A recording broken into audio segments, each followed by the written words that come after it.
Assalamualaikum warahmatullahi wabarakatuh. Kembali lagi bersama podcast IAIN Kerinci, tapi kali ini dengan suasana yang berbeda. Ini merupakan salah satu program dari podcast IAIN Kerinci yang sudah lama ingin dilaksanakan, dan kali ini kita coba untuk merealisasikannya. Baik, program ini adalah kuliah, tetapi di podcast atau secara virtual bersama Bapak Ade Putra Hayat selaku dosen dari jurusan PAI ya Bang? Ya, Pak ya. Pendidikan Agama Islam, benar. Pendidikan Agama Islam. Oke. Kita bakal bahas mata kuliah apa nih kali ini Pak? Oke, karena ini sifatnya virtual ya. Jadi kita sifatnya santai, nanti materinya juga bisa dinikmati oleh mahasiswa ya. Adinda aja saya panggil ya. Karena ini tidak di bangku perkuliahan, cuman ini rasa perkuliahan. Iya. Jadi selaku dosen dan mahasiswa bisa juga, atau selaku audiens bertanya kepada pemateri. Nah, seperti itu. Ya, nanti mungkin materinya saya hari ini akan membahas tentang filsafat pendidikan. Filsafat pendidikan. Ya. Nah, selayaknya di perkuliahan, ya saya akan coba menyapa dulu teman-teman yang ada di luar virtual ini atau di luar channel ini ya. Boleh Pak disapa dulu? Oke, saya sapa dulu ya, karena kita kuliah nih loh. Iya Pak, benar. Oke, adik-adik mahasiswa, hari ini saya akan membahas tentang filsafat pendidikan, di mana nanti ini bisa direview materinya dan diterima, kemudian lagi diadopsi untuk dijadikan bahan perkuliahan. Khusus ya untuk teman-teman yang berada di Fakultas Pendidikan dan Ilmu Keguruan. Oh, oke. FTK, ya, FT. Jadi karena di sini adalah saya selaku dosen pendidikan dan PAI, jadi saya akan membahas materi sesuai dengan home base pendidikan saya. Seperti itu, Adinda. Oke, baik ya. Oke, sebelum kita masuk ke filsafat pendidikan, Pak, monggo Pak dijelasin dulu apa itu filsafat, Pak. Oke, itu. Jadi kalau filsafat itu selayaknya yang sudah kita ketahui ya di bangku-bangku kuliah. Filsafat kita mulai dari pengertian dasarnya dulu. Filsafat itu berasal dari kata philo of Sophia. Itu dari bahasa mana, Pak? Bahasa Yunani. Bahasa Yunani kuno ya, atau bahasa Yunani. Ya, bahasa Yunani kuno. Jadi philo. Kemudian lagi itu diterjemahkan ke dalam bahasa Inggris. Itu banyak pengertiannya. Ada yang mengatakan itu love gitu loh. Love. Ya, atau cinta. Ya. Kemudian lagi atau ada yang mengatakan itu like atau suka gitu kan. Nah, tapi lebih banyak para filosof atau para ilmuwan itu mengatakan philo itu adalah love. Love. Atau cinta gitu. Nah, kalau Sophia itu wisdom. Wisdom atau bijaksana.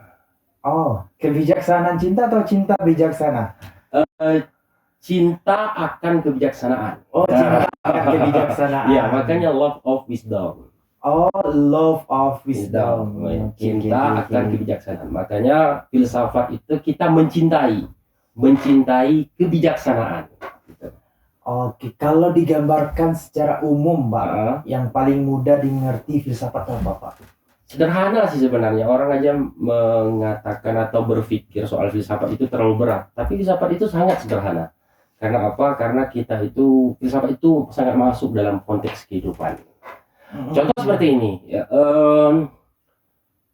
terkadang kita berpikir itu yang realistis. Kadang berpikir itu juga yang non realistis. Itu yang pertama. Atau kita berpikir terhadap yang pro, juga berpikir terhadap yang kontra.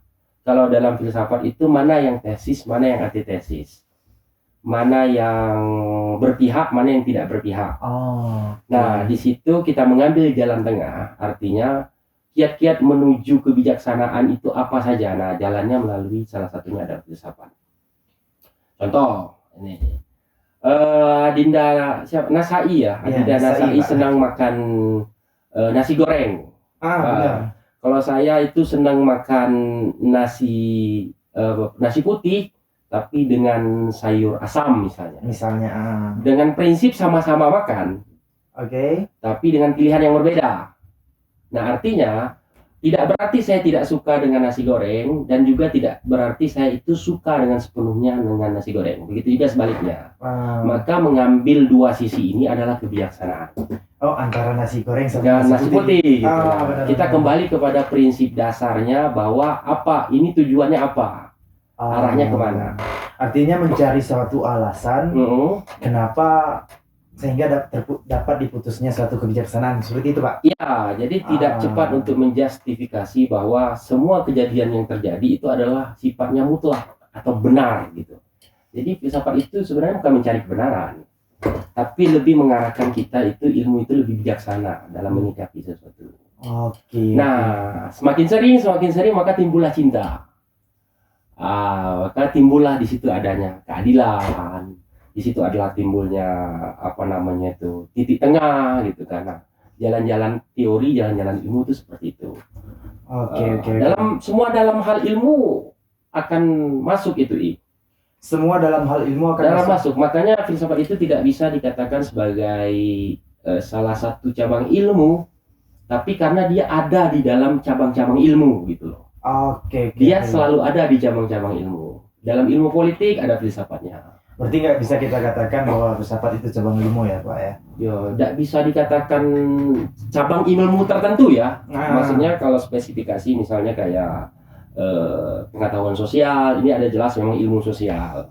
Tentang ilmu agama jelas ada ilmu agama. Nah, filsafat lebih tepatnya begini ya. Filsafat itu metodologi berpikir. Metodologi berpikir, cara kita berpikir, memikirkan satu ilmu. Tapi ini dipelajari gitu loh. Memikirkan satu ilmu tapi ini dipelajari. Itu hanya sekedar berpikir saja atau kita juga harus tahu dasar-dasar? Harus tahu dong dasar-dasar filsafat. Makanya tadi saya sampaikan di awal pengertiannya dulu. Biar kita tahu filsafat ini apa, biar jangan gagal paham. Jadi filsafat itu adalah love of wisdom atau kebijakan bukan cinta dari kebijaksanaan. Cinta akan kebijaksanaan. Kita mencintai kebijaksanaan itu. Mencintai akan kebijaksanaan ya. Itu dasarnya. Tujuannya untuk apa? Tujuannya agar supaya kita itu bisa melihat kesimpulan-kesimpulan, tidak menyimpulkan hal itu lebih awal, tapi kita mencari dulu teori-teori yang realistis antara konteks gitu kan, biar kita bisa paham sehingga kita menyimpulkan itu, setidaknya kesimpulan itu bukanlah kesimpulan yang tidak mendasar.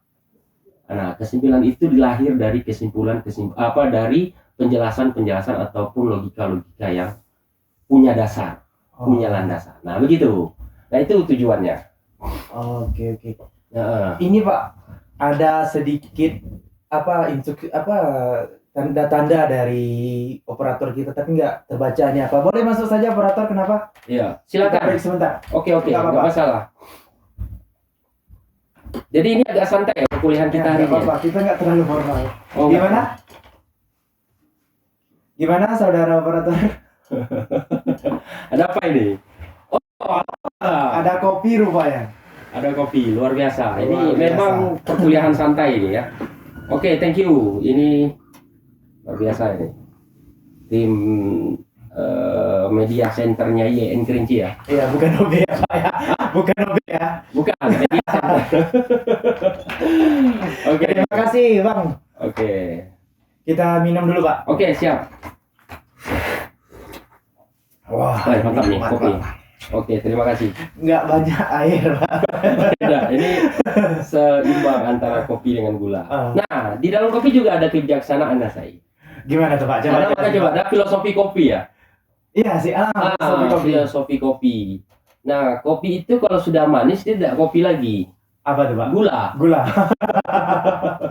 Makanya kenapa orang menyebut itu filosofi kopi, karena dia memadukan antara air, gula dan kopi, sehingga cita rasa kopi itu nggak dominan oleh gulanya, maksudnya tidak rusak oleh karena gula gitu loh, dan juga tidak terlalu pahit oleh karena dasarnya kopi gitu. Nah, Oke. Jadi maka kadang itu kopi manis itu sebenarnya salah, kopi itu ya pahit dasarnya. Kalau gula manis oke gitu loh. teh juga begitu. Iya, iya. Eh, Jadi setiap apa-apa itu ada filosofinya, ada Pak. filosofinya. Maka banyak tokoh mengatakan bahwa hidup ini ya filosofi gitu. Oke. Hidup kita belajar tentang kehidupan itu filosofi. Filosofi itu filsafat, Pak. Filosofi ya, itu filsafat. Oke, seperti yang telah kita bahas tadi, Bapak katanya kan filsafat itu nggak bisa kita katakan sebagai cabang ilmu, tapi di setiap cabang-cabang ilmu ada filsafatnya. Ada filsafatnya. Salah satunya itu filsafat pendidikan Islam. Nah, salah satunya itu di pendidikan ya. Contohnya di pendidikan. Di pendidikan itu ada filsafatnya. Ekonomi ada filsafat. Di ekonomi ada filsafatnya. Semua cabang ilmu artinya. Semua cabang ilmu ada filsafatnya. Karena apa? Karena landasan berpikir. Filsafat ini sebagai landasan berpikir untuk ilmu-ilmu gitu. Misalnya dalam undang-undang itu ada landasan berpikirnya. Apa landasan filosofis undang-undangnya? Iya. Secara keilmuan seperti apa gitu kan? Oke. Tapi uniknya itu tadi filsafat ini dipelajari dan bahkan menjadi kadang mata kuliah wajib di perguruan tinggi. Kalau di pendidikan, filsafat pendidikan Islam. Oke. Nah, saya kan di ekonomi ya. Iya, ekonomi. Ada filsafat ekonomi kan? Iya, filsafat. Cuman mungkin kami belum ketemu. Belum ketemu ya. Biasanya itu saya mengajar pernah filsafat ekonomi Islam. Ekonomi Islam. Itu Saya ada pernah lihat bukunya filsafat ekonomi, Pak. Iya, pernah baca. itu biasanya di semester 5 gitu kan. Itu dipelajarin gitu kan. Karena apa? Karena hakikat daripada ekonomi Islam itu harus diketahui dari mempelajari filsafat. Nah, itu. Oke. Kenapa? Kenapa saya senang dengan filsafat? Karena itu, karena dia dasar dari ilmu pengetahuan. Iya, betul. Untuk menjadi mahasiswa kritis, saya rasa setiap mahasiswa harus paham dengan filsafat. Harus. Kenapa gini ya? Karena dasar filsafat itu dia kritis, logis, dan argumentatif. Kritis, logis, dan argumentatif. Benar. Nah, jadi apa ya? Dalam filsafat itu mengantarkan supaya kita itu bersifat kritik. Kritik itu bukan dalam artian negatif ya. Tidak dalam artian negatif, tapi kritis ini kita peka. Peka. Contoh, dalam melihat sesuatu itu kita peka. Nah, kejanggalan misalnya, kopi ini kok terlalu manis gitu loh. Hilang cita rasa kopinya karena banyakkan gulanya. Itu kritis karena kita peka. Karena kita tahu dasarnya kopi itu apa, pahit gitu. Benar. Nah, tapi Pak, saya sering ketemu yang kayak gini, Pak. Ini rata-rata teman-teman saya dan saya juga mungkin pernah kayak gini. Saking kritisnya, teman-teman udah benar, kami salahin juga, Pak. Oh, itu sebenarnya tahapan ya.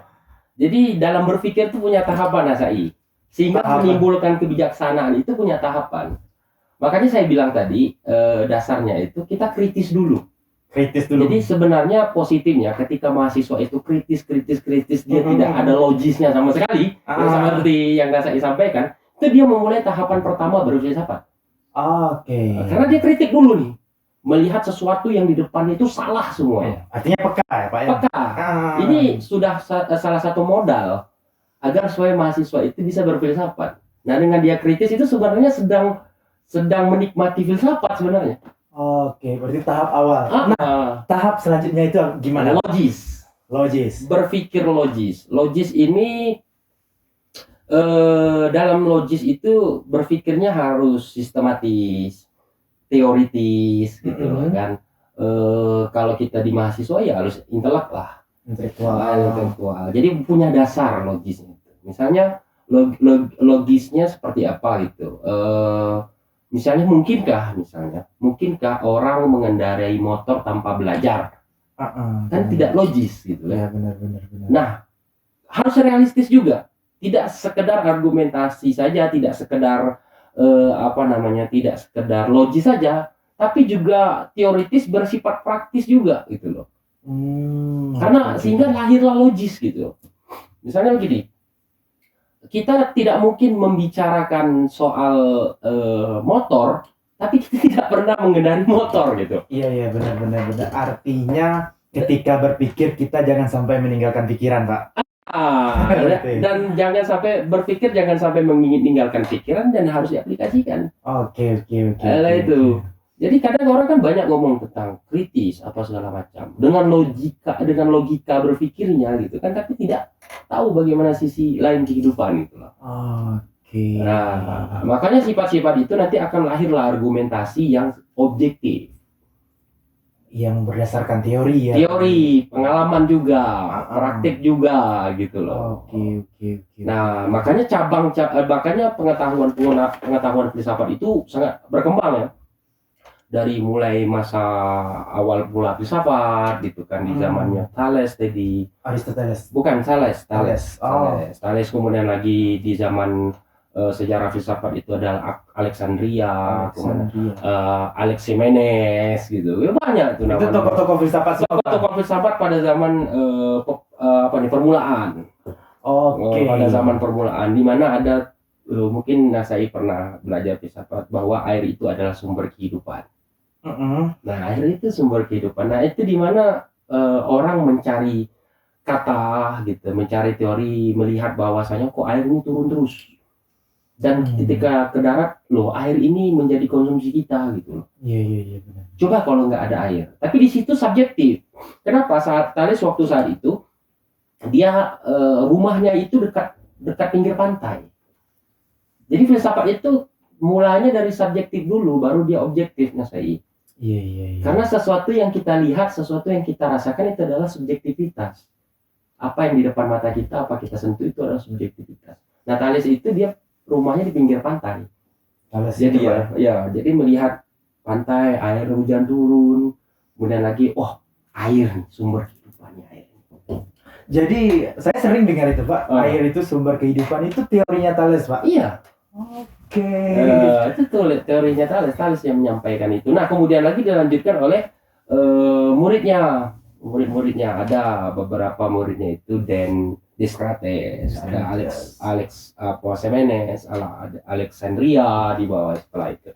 Itu kalau mau baca buku Alam Fikir Yunani itu karyanya Muhammad Hatta, itu ada tuh diceritakan teori-teori itu tadi. Nah, dibantah oleh beberapa muridnya gitu bahwa tidak hanya air. Nah, bahwasanya sumber kehidupan itu berasal dari komponen-komponen. Kalau pernah nonton film Avatar ya, bahwa sumber kehidupan itu adalah komponen angin, komponen air, api, tanah gitu loh, udara, api, tanah. Nah, apa namanya itu?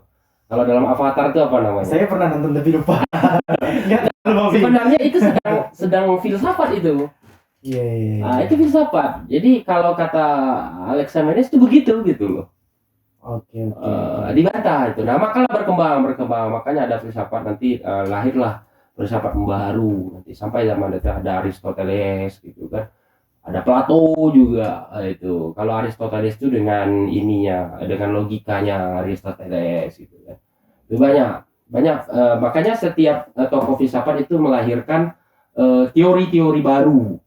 Teori-teori temuan-temuan terbaru. Sampailah filsafat-filsafat modern yang melahirkan astronomi, teknologi, kedokteran. Nah, itu tadi. Nah, kalau di kita masyarakat muslim ini di Timur Tengah itu banyak filsafat muslim itu. Seperti Ibnu Sina itu ahli astronot dan ahli kedokteran gitu kan. Benar-benar. Kemudian lagi ini Al-Jabar ya. Al-Jabar itu tokoh matematik gitu. Terus ada itu banyak. Kemudian lagi ada Ibnu Taimiyah dengan antropologinya. Jadi itu. Nah, makanya kenapa kita harus tahu itu? Biar kita bisa mendalami ilmu pengetahuan itu secara khusus lewat metodologi atau berpikir filsafat ini. Nah, sekarang kita ini kan mau belajar tentang ini, banyak nih prolog. Iya benar. Ini pendahuluan nih masih ya. Sebenarnya masih ada satu lagi yang penting menurut saya, Pak. Oke, boleh. Katanya saya sempat cari-cari tahu tentang Bapak sebelum ini. Katanya Bapak itu sangat senang dengan filsafat, Pak.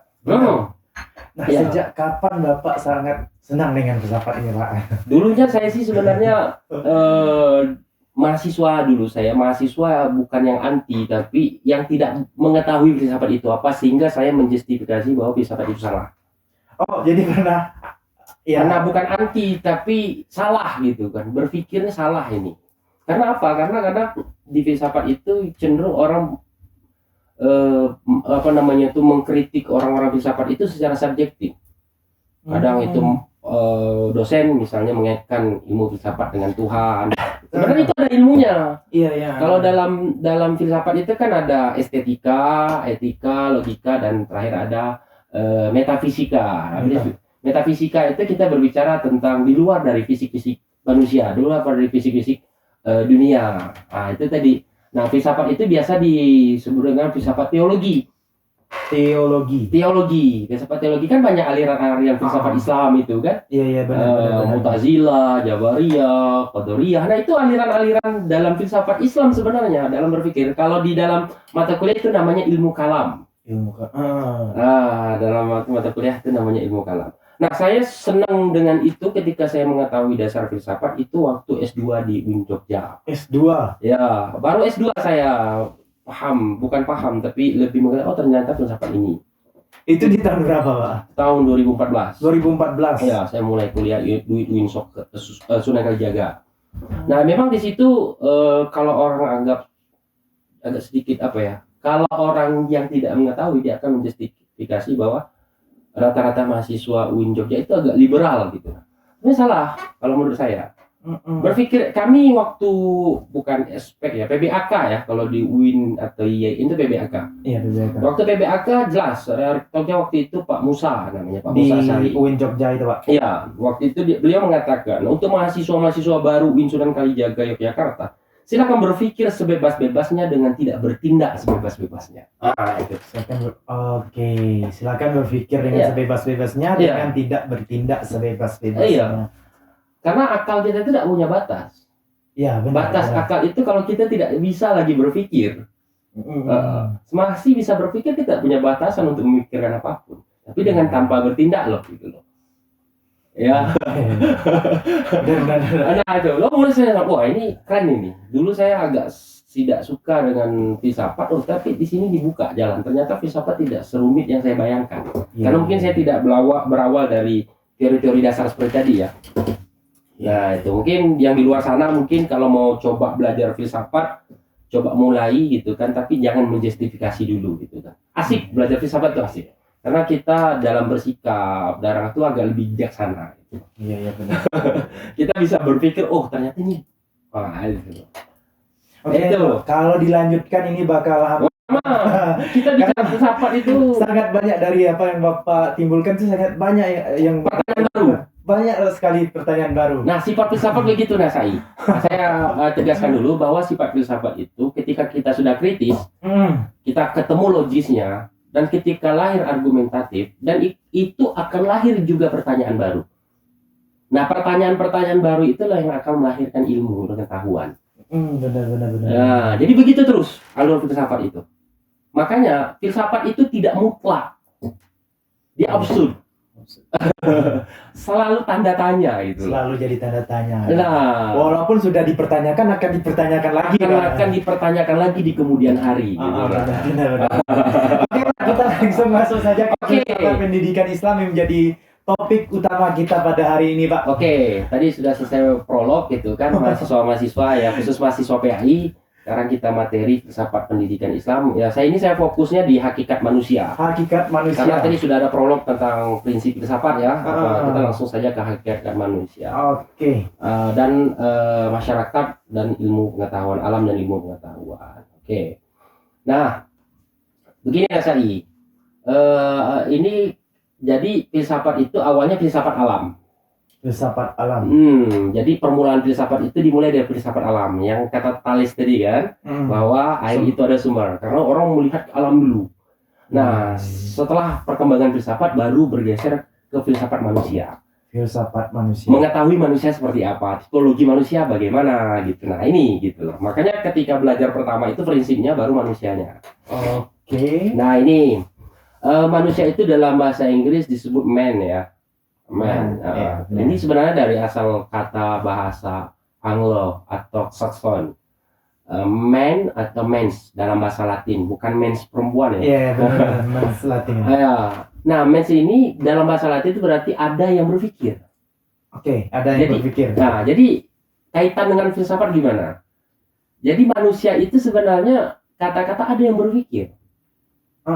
Jadi tidak ada manusia berarti tidak. Ada yang berpikir. Nah, makanya kata Descartes bahwa manusia itu adalah makhluk human rasional, makhluk yang berpikir. Berpikirlah maka kamu ada. Tidak berpikir. Maka tidak ada. Oke. Manusia tidak ada. Contoh, mohon maaf ya, seperti orang yang hilang akal pikiran. Ah. Tubuhnya aja manusia, tapi hakikatnya tidak manusia gitu loh. Oke, Karena tidak berpikir. Oke. Eh, Kapan kondisi manusia itu berpikir, Pak? Ini oke, menarik ini. Kapan saat manusia itu berpikir? Oke, saat dia bisa menerima argumentasi dan timbal balik terhadap argumentasi itu. Simpel saja. Ini kita sedang proses berpikir. Nah, saat I bertanya kepada saya menjawab ini adalah proses berpikir. Oke. Karena mungkinkah gitu loh, kita itu bertanya ke hewan tertentu gitu kan. Kita bertanya soal kamu sudah makan? Terus dia jawab sudah gitu kan. Tidak mungkin. Iya, benar-benar. Berpikir itu adalah melihat sebuah keadaan. Mendengar, melihat, merasakan, mencium keadaan yang memberikan stimulus kepada kita. Ketika kita merespon, maka kita itu adalah berpikir. Merespon itu adalah kondisi berpikir. Apakah di setiap waktu kita berpikir, Pak? Enggak. Iya, karena kita selalu mendapat stimulus dari waktu-waktu yang kita lewati. Oke. Coba, bisa nggak dalam 1 detik itu kamu tidak berpikir? Nggak bisa, mungkin nggak bisa gerak. Iya, betul. Nah, karena gerakan kita adalah respon daripada pikiran kita. Termasuk sedang tidur, Pak?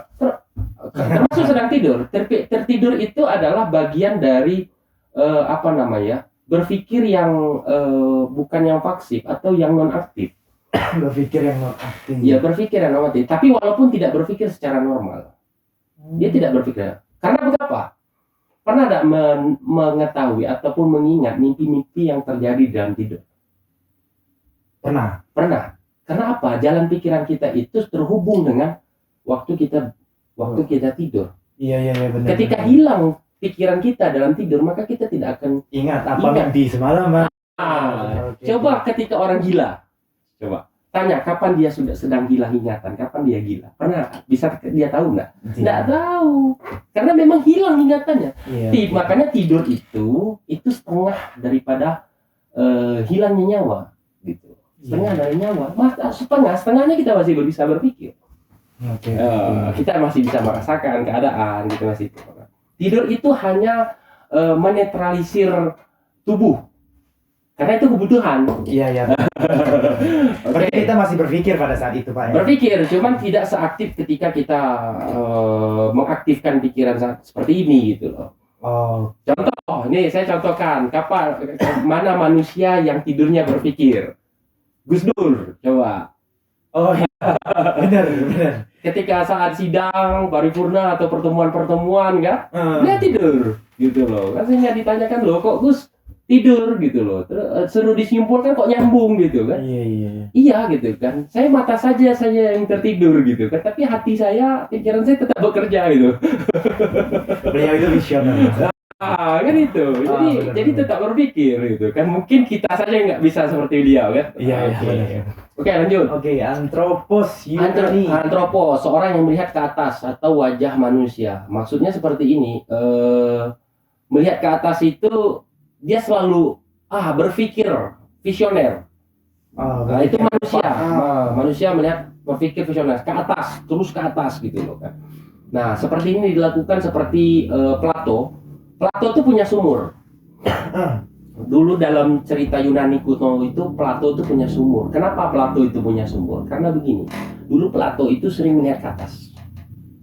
Dikit-dikit melihat ke atas, terus kemudian melihat ke atas gitu. Nah, ini yang dikatakan Anthropos tadi. Melihat ke atas sehingga jatuh di dalam sumur. Sumurnya sendiri? Bukan sumurnya sendiri, tapi sumur warga saat itu jatuh di dalam sumur. Nah, dikritik oleh ratu saat itu. Ada wanita saat itu, bukan ratu, wanita. Plato, kamu itu sering melihat ke atas, coba sekali-sekali lihat ke bawah gitu. Makanya kamu jatuh ke dalam sumur. Nah, sumur itu dikatakan ada bukunya itu, sumur Plato. Sumur Plato ya? Iya, karena dia berpikir terus ke atas, melihat ke atas. Itu manusia gitu. Dan kalau bahasa lain itu homo kan, homo atau orang yang dilahirkan di atas bumi. Iya, homogen. Homogen ya orang di atas sana. Kalau dalam bahasa Arab itu ada kata al-bashar, al-insan dan an-nas. Nah ini kan rata-rata ada di dalam Al-Quran. Al-bashar itu makhluk bumi. Al-bashar, al-insan itu makhluk yang bernyawa. Insan. An-nas itu manusia. An-nas itu manusia. Oke, lanjut ya. Nah, pendapat tokoh filsafat Nabi Plato pada hakikatnya manusia adalah suatu kesatuan pikiran, kehendak dan nafsu-nafsu. Kalau Aristoteles, manusia sebagai makhluk rasional yang memiliki kesatuan organik antara tubuh dan jasad. Oke. Nah, kalau Sartre, ini filsafat eksistensialisme ini. Kalau Sartre ini. Sartre saya belum pernah dengar sih. Belum pernah dengar ya. Manusia sebagai nol atau menolkan. Paul Soi, yang bukan merupakan objek melainkan subjek yang kodratnya bebas. Paham nggak maksudnya? Ini maksudnya gimana? Ini agak susah saya nangkap. Susah ya. Manusia itu bukan objek gitu kan, tapi dia subjek. Kalau objek itu diciptakan, objek itu diciptakan gitu. Tapi kalau subjek gitu kan dia bisa menciptakan. Manusia bisa menciptakan, Pak? Bisa. Oh iya benar. Iya. Bisa menciptakan gitu loh. Yang tidak bisa diciptakan manusia hanya menciptakan nyawa gitu. Iya. Makanya Sartre ini dia orang ateis dia ini. Jadi dia tidak menganggap adanya Tuhan. Makanya bahwa dia menganggap diri dia dan diri manusia itu subjek gitu kan, yang menciptakan, yang mengendalikan gitu. Saya mau mempertegas ini. Manusia itu bisa menciptakan tapi bukan yang maha pencipta, Pak ya. Makanya saya bilang tadi yang tidak bisa diciptakan manusia itu nyawa. Benar. Makanya tidak bisa jadi Tuhan. Soalnya nanti ini ini Jadi ini berat takutnya kan. Iya, jangan. Kita tak sampai ke situ. Rusak nanti pendidikan kita ya. Kita minum dulu. Bisa menciptakan apa? Ciptaan manusia kan banyak. Iya, banyak. Ini ciptaan manusia salah satunya. Gitu kan. Tapi dia tidak bisa menciptakannya. Cuman harus mengetahui bahwa seluruh dasar-dasar ciptaan manusia itu dari dasar ciptaan Tuhan. Iya. Ya. Nah, itu. Nah, kalau filsafat Islam harus berpikirnya ke situ. Bahwa pertama itu kita harus berpikir tentang Tuhan, wahyu, utusan, kitab gitu kan, kitabnya gitu. Nah, malaikatnya kita harus berpikir itu dulu. Makanya teologi filsafat Islam itu dia mendahulukan Tuhan dan wahyu dulu, baru logika gitu kan. Nah, baru dasar-dasar. Nah, kalau filsafat Barat itu ada sebagian dia tidak mendahulukan wahyu karena ya kayak ateis tadi, bahwa logika harga mati dalam berpikir, dalam menentukan gitu. Rasional itu ya ada menentukan. Nah, kalau Islam ada etika seperti itu. Oke ya. Lanjut. Nah, makanya potensi dasar manusia itu nih human religious. Human religious. Nah, kalau di beberapa filsafat Barat human religious ini nggak ada nasai. Nggak ada. Karena kebanyakan ateis. Tidak kebanyakan. Ada beberapa, tapi ada juga yang religius. Kayak Aristoteles itu religius. Dia pengikut Kristiani yang taat. Aristoteles. Iya. Pengikut itu yang taat. Dulu juga Sartre tadi itu juga pengikut taat gitu loh. Tapi karena ada kebijakan-kebijakan agama mungkin yang tidak dia sepakati, maka dia memilih ateis. Sebab dia tidak bebas karena dibelenggu oleh agama katanya. Makanya kalau kata Karl Marx itu ada orang candu agama, ada candu gitu kan. Nanti pembahasannya lain ya. Ini tidak di materi ini, panjang nanti. Nah, human rasional ya kata Aristoteles tadi. Bukan Aristoteles dan Descartes. Human sosial ini human sosial ini dikembangkan oleh Auguste Comte. Auguste Comte itu bapak sosiologi, namanya Auguste Comte. Human religious, manusia beragama. Human rational bukan beragama, tapi religius ini dia punya hasrat keagamaan. Keagamaan itu kan sifatnya baik. Iya. Karakternya nggak buru-buru. Karakternya karakter baik. Teratur, adil gitu kan. Saling menghargai. Ini kan prinsipnya religius. Dengan alam dia sangat baik. Nah itu religius. Jadi religius itu begini ya. Kalau dalam pembahasan religius itu bukan hanya kita religius agama aja, juga harus religius secara sosial. Religius secara alam, maka sering dibilangkan hablu minallah, hablu minan nas, hablu minan alam. Nah itu ada religius Iya, iya. Kecintaan itu adalah sifat religius.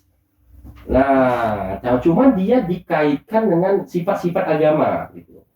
Oh, Ya, ketaatan gitu. Nah, maka semakin tinggi tingkat religius seseorang, maka tingkat sosial orang seharusnya itu semakin tinggi juga. Tapi kalau berbanding terbalik, religiusnya tinggi kok sosialnya rendah. Nah, ini ada apa dengan religiusnya? Itu oke ya. Nah, human sosial. Nah, ada manusia sosial. manusia sosial. Kalau kata apa namanya tuh? Kalau kata Darwin itu adalah manusia itu adalah zone politikon. Zona politik. Bukan zone itu makhluk atau animal. Ya, zone. Bukan zone ya, zone. Ya. Ya, I'm so sorry. Zone ya, zone politikon. Ya. Nah, yang berpindah-pindah ya, berpolitik ataupun punya strategi. Nah, maka aku masih sebut di situ human political, human law, dia punya aturan. Hukum, ya. Iya, punya hukum dia gitu loh. Nah, sebenarnya sebelum manusia punya aturan, dia juga punya aturan tersendiri di rimba gitu kan. Ya mohon maaf suku-suku yang dulu gitu kan, suku apa ya? Kalau dulu tuh apa namanya itu? Orang apa ya? Suku rimba. Itu kan suku apa? Itu kan punya aturan. Nah, sekarang masih ada, Pak. Masih Suku dia anak dalam. Suku anak dalam. Kalau dulu itu namanya Badui. Badui. Itu ada aturannya. Mereka punya aturan, adat law gitu kan, manusia ada. Adat itu kan tidak lahir dari hukum-hukum yang terbaru. Mereka sudah ada dari dulu gitu loh. Yang terbaru ini cuma pengembangan. Pengembangan aja ya. Itu makanya saya mengatakan bahwa manusia itu human law. Human law. Iya. Oke ya, lanjut ya. Sehingga potensi lain manusia itu disebut sebagai fitrah. Sifat. Iya. Apa tadi? Fitrah suci. Gitu, ya. Benar. Nah, kemudian lagi ada struktur manusia itu ada jasad, ruh, nafsu, dan kolbu. Itu menurut saya tadi sempat baca, saya lupa tadi, Pak. Apa? Yang di Bapak kan ada itu. Gimana? Yang ini? Bukan. Lagi sebelumnya. Lagi pendapat para ahli dari bukannya? Mana? Sebelumnya. Oh, ini. Atau manusia satu kesatuan pikiran kehendak nafsu. Oke, ya. Itu berkaitan dia dengan tubuh jasad. Nanti kita akan lanjut, ada bagian di mana ada kebutuhannya di situ. Nanti secara spesifik Nasai. Oke. Struktur manusia ada jasad, ruh, nafsu, dan kolbu, al-hayah, vital. Ada vital jasmani itu seperti apa? Vital jasmani itu dia seperti ini tubuh kita yang membutuhkan makan, minum, tidur ya. Itu vital jasmaninya. Maka kalau misalnya kita tidak melakukan hal-hal yang seperti itu, kita akan sakit. Ya, itu vital jasmaninya. Nah, vital rohani itu di mana dimensinya ada nafsu di situ. Oke. Ada kolbu, pikiran gitu. Itu dimensi rohani sebenarnya. Pikiran itu bukan dimensi jasad, tapi dimensi rohani. Ya. Makanya al-khuluq ini adalah karakter. Manusia itu punya karakternya masing-masing. Sajiah itu keahlian atau bakat, dia punya potensi bakat tersendiri. Manusia itu pasti setiap lahir pasti punya. Cuman kadang harus mengetahuinya itu lebih dalam. Nah, dia punya perilaku tersendiri. Itu potensi lain manusia. Makanya kenapa manusia itu dikatakan makhluk yang paling sempurna? Karena punya potensi-potensi ini. Nah, kalau mohon maaf makhluk seperti binatang, dia hanya memiliki satu potensi dan itu aja potensinya. Iya. Misalnya contoh, ikan potensinya hanya bisa berenang sampai kemanapun gitu, hanya itu. Iya. Kalau dibawa ke darat dia KO gitu. Burung dia hanya potensi terbang walaupun, dan itu pun hanya potensi-potensi yang seimbang saja. Nah itu, makanya manusia itu punya kelebihan sebagai makhluk yang sempurna. Itu kalau dihubungkan dengan kata-katanya Buya Hamka itu kalau kerja. Iya betul ya. Kalau makan, binatang juga makan. Iya. Kan? Jadi deh, kalau kata Buya Hamka tuh gini, jika manusia sekedar bekerja, monyet di hutan juga bekerja. Jika makan sekedar makan, maka babi di hutan juga makan. Maka gini ya sebenarnya, makanya manusia itu kalau dalam hakikat prinsip dasar itu al-insanu hayawanun natik. Manusia itu adalah hayawan sebenarnya, tapi yang berpikir. Oke. Kita hewan sebenarnya tapi kita berpikir. Makanya kita jangan dulu berpikir bahwa kita makhluk sempurna. Kita pikirkan dulu siapa sebenarnya diri kita. Hakikatnya kita ini siapa? Oke. Nah sekarang saya contohkan. binatang itu butuh makan, nasai butuh makan nggak? Iya, tentunya. Butuh. Oke, sekarang saya contohkan ini. Saya sering memberikan mata kuliah di filsafat begini. Apa bedanya metode makan pisang monyet dengan metode makan pisang manusia? Coba. Saya tahu jawabannya.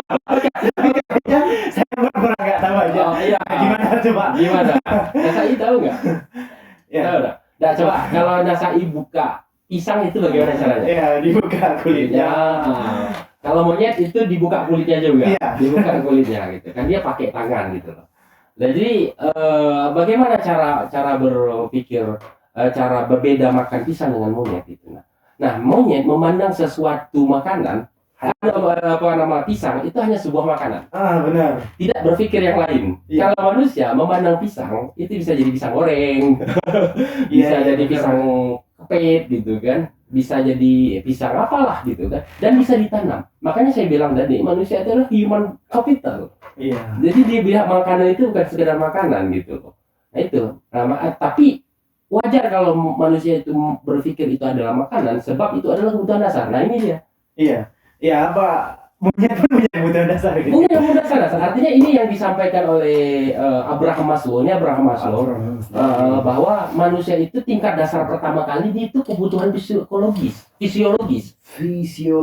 Dia butuh makan, minum, tidur gitu kan, seks.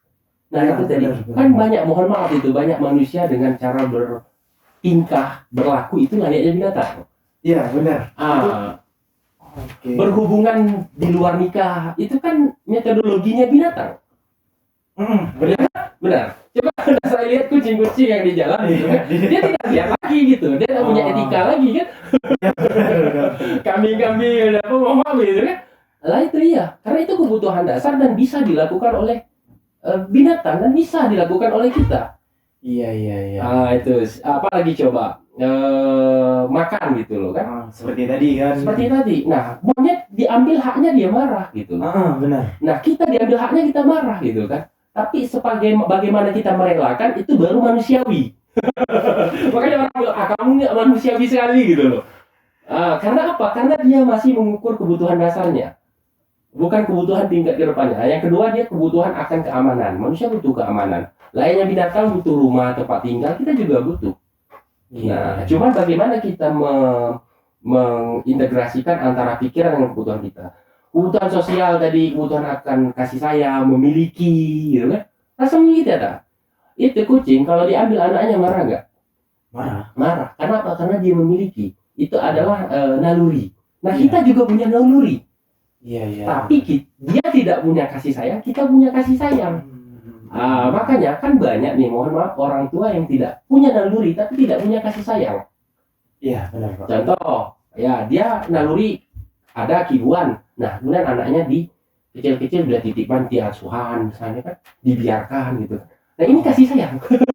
Jadi membentuk manusiawi itu harus dengan kasih. Kalau naluri semuanya punya. Nah, kebutuhan akan penghargaan. Semua manusia itu ingin dihargai gitu loh kan. Nah, baru terakhir adalah aktualisasi diri. Di kita setiap apapun itu aktualisasi diri. Kalau kata Satir itu eksistensi dan esensi.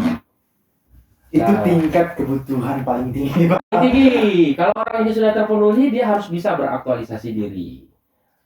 Ini kita tadi kan hakikat masyarakat. Nah, kita langsung saja ya. Saya lewati ya, karena waktu kita sudah Oke, kita langsung tutup saja sebentar lagi ya. Ini karena kita sekalian tanya jawab, materi tanya jawab, materi kan asik kalau kayak gini. Jarang-jarang ada perkuliahan seperti ini ya. Kita harus lanjutkan ini Pak. Lanjutkan, karena ini baru satu materi. Karena satu silabus kan banyak materinya. Ini terakhir sebelum saya tutup, ini ada karakter masyarakat. Jadi masyarakat itu karakternya dia ada di wilayah publik yang bebas. Maksudnya itu dia yang tadi secara kebutuhan dia bisa dapatkan di situ. Dia bisa dapatkan makan, keamanan, kasih sayang, penghargaan, beraktualisasi diri. Nah, ini karakter masyarakat itu seperti itu. Terus dapatkan itu. Kemudian lagi masyarakat itu dia berdemokrasi. demokrasi, hak menyampaikan pendapat gitu kan, hak berbicara gitu kan. Nah itu tipologi karakter masyarakat gitu. Nah kalau ini tidak ada nanti itu maka ada pemberontakan gitu. Dia toleransi, dia ingin dihargai sesama, pluralis, dia ada berkehidupan siapapun, Jawa, Sunda, kemudian lagi Bugis. Di situ ada, kalau Kerinci di sini banyak ada Mudi, ada Ilir gitu kan, semua ada Cina gitu. Nah itu pluralis dan keadilan sosial. Nah makalah inilah karakter masyarakat. Dia harus membutuhkan ini. Makanya masyarakat terkecil itu adalah keluarga. Ya. Siapa keluarga itu? Orang tua, ibu, dan kita. Nah, ada lagi yang terkecil. Siapa? Suami istri. Pertanyaan saya, satu, apakah bisa disebut dengan masyarakat? Enggak kayaknya. Enggak. Tapi bisa nggak disebut manusia? Bisa. Kapan mulai masyarakat itu ada? Ketika ada banyak manusia. Salah.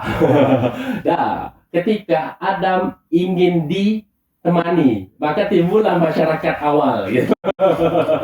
Itu masyarakat pertama kali gitu kan. Jadi kalau masih sendiri belum masyarakat berarti. Tapi masih lama kan? Masih lama ya, oke. Masih semester 3 Masih sekarang. itu. Udah OTW 4 sih. Oke. Makanya manusia itu berpotensi untuk mempengaruhi manusia lain karena apa? Karena dia punya potensi punya potensi mempengaruhi. Kalau kata Prof. Marugustam itu waktu saya kuliah, manusia itu homo educandum dan homo educandus. Manusia itu bisa dipengaruhi dan bisa mempengaruhi, sehingga bisa jadi pemimpin, bisa bekerja sama. Jadi, nah itulah hakikatnya manusia. Terima kasih. Oke. Sangat menarik. Kalau kita bahas filsafat kayaknya nggak bakal selesai. Iya. Kalau umumnya materi filsafat MK filsafat itu berapa SKS, Pak? Umum filsafat itu biasanya harus berkelanjutan. Di kampus kita. Seharusnya itu berkelanjutan. Pertama ada, kalau saya di Jogja itu filsafat ilmu. Jadi kita pengantar filsafat dulu. Mengantar filsafat ilmu, baru ke filsafat yang misalnya kita belajar ekonomi, filsafat ekonomi, biar kita tahu dasarnya dulu gitu.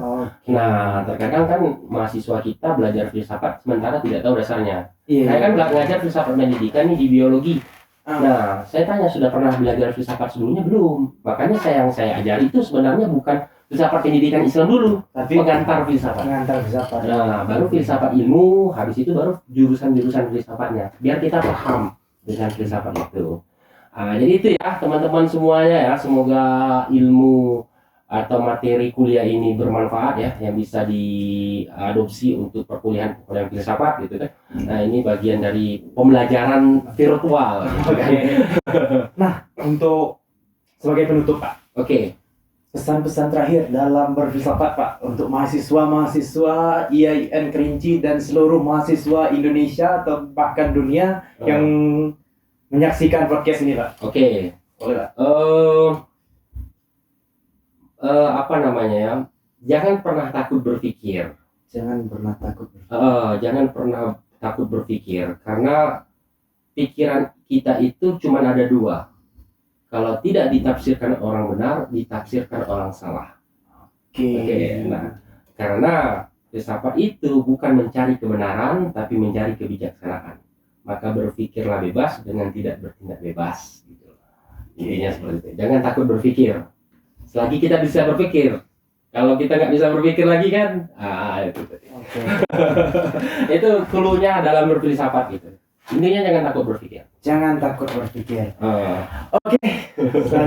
Sangat luar biasa pembahasan tentang filsafat, tapi dikarenakan waktu yang sudah cukup panjang, hampir 1 jam, maka harus kita cukupkan sampai di sini. Dan insya Allah akan kita lanjutkan dengan mata kuliah lainnya, tentunya bersama dosen-dosen ahli di bidangnya masing-masing ya Pak. Ini harus dilanjutkan ini. Iya, harus dilanjutkan. Mungkin materi ini filsafat, mungkin ke depan lain lagi. Benar. Terima kasih. Oke, demikian podcast dari IAIN Kerinci, khususnya program kuliah di podcast ya Pak ya. Program kuliah di podcast. kuliah di podcast. Iya. Baiklah, kita tutup dengan salam progresif. Assalamualaikum warahmatullahi wabarakatuh. Waalaikumsalam. Luar biasa.